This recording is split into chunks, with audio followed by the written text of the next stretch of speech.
एक डूने का दान करके अपने पाप धो रहा है ये ढोंगी बापू। नमस्कार दोस्तों, स्वागत है आपका आपके अपने चैनल हंग्री स्पिरिट्स में। हंग्री स्पिरिट्स देख रहे सारे दर्शकों का मैं अंजू शर्मा दिल से स्वागत करती हूं। जो लोग बुरे होते हैं दोस्तों, उनसे अच्छाई की एक्सपेक्टेशंस कम ही होती है। अगर वो कभी अच्छाई करते हैं तो ये हमारे के लिए बोनस होता है कि वाह वाह कितना अच्छा इसने बोला, ये तो कभी अच्छा बोलता ही नहीं था, ये तो कभी अच्छा करता ही नहीं था। मगर जो हमेशा आपके साथ रहते हैं, आपके लिए अच्छा करते हैं, जब वो आपको उस कैटेगरी में खड़ा कर देते हैं कि आप ही गलत हो, आपकी ही गलती है, आपने ही मारा आर्यन को, तो जब वो लोग बोलते हैं तो उनका बोला हुआ दिल में बहुत बुरी तरह से लगता है।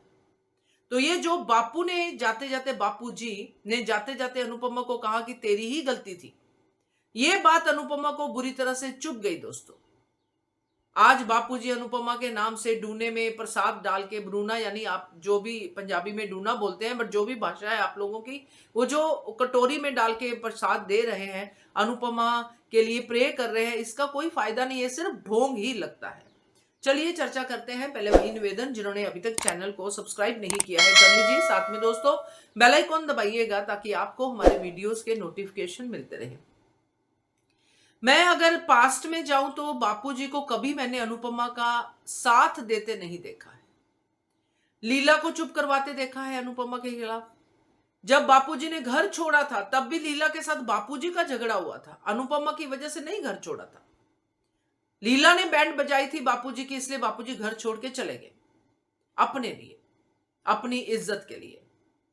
तो अगर मैं बापूजी के किरदार को लूं तो उन्होंने अपनी कन्वीनियंस के हिसाब से ही अनुपमा का साथ दिया है। अच्छे हैं, सब है, कॉन्शियस क्लियर है, सब कुछ ठीक है। मगर ऐसी कॉन्शियस क्लियर और ऐसे अच्छे होने का फायदा क्या जब आप अच्छाई के लिए आवाज ही नहीं उठा सकते।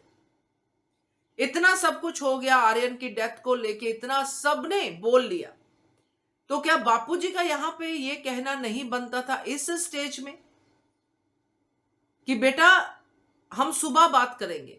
इतना तो कह ही सकते थे। तो अब आराम कर, बहुत कुछ हो गया है, हम सुबह बात करेंगे।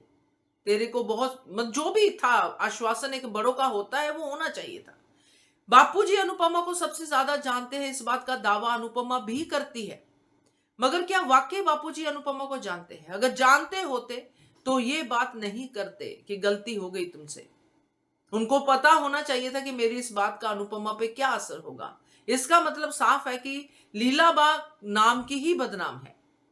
बापूजी तो अपना मतलब भी निकाल लेते हैं और कृष्ण कुंज से बाहर पैर भी नहीं निकालते हैं, और अनुपमा को बाहर चली जाए तो उसका उनको कोई फर्क नहीं पड़ता है। कल बापूजी नाच रहे थे, आज बापूजी दान दक्षिणा कर रहे हैं कि जिसको जो भी अनुपमा के लिए दुआ मांग रहे हैं वो खुश रहे। क्या फायदा इस दान दक्षिणा का? ढोंग के अलावा ये कुछ नहीं है।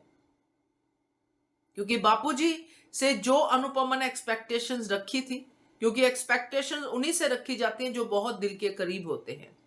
ऐसे ही जब अनुज ने अनुपमा पे एलिगेशन लगाया था तो अनुपमा छोड़ के चली गई थी, क्योंकि अनुज से उसको बहुत एक्सपेक्टेशन थी कि ये बंदा तो मुझे गलत समझ ही नहीं सकता। तो बापूजी भी उसी कैटेगरी में आते हैं, प्यार वाली कैटेगरी में आते हैं, और बापूजी ने भी अनुपमा को कह दिया कि तेरी ही गलती है। फिर से अनुपमा अपने उसी जोन में चली गई जो तब गई थी।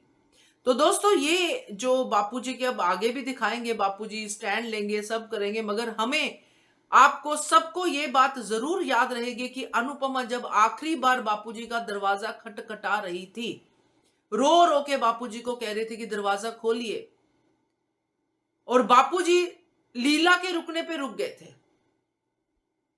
क्यों नहीं खोला बापूजी ने दरवाजा? ये सीन हमें हमेशा याद रहेगा। अनुपमा भूल जाती है, ठीक है, हमें याद रहता है, बापूजी अच्छे भी बनेंगे आने वाले समय में, मगर ये बापूजी का ढोंग हमेशा याद रहेगा।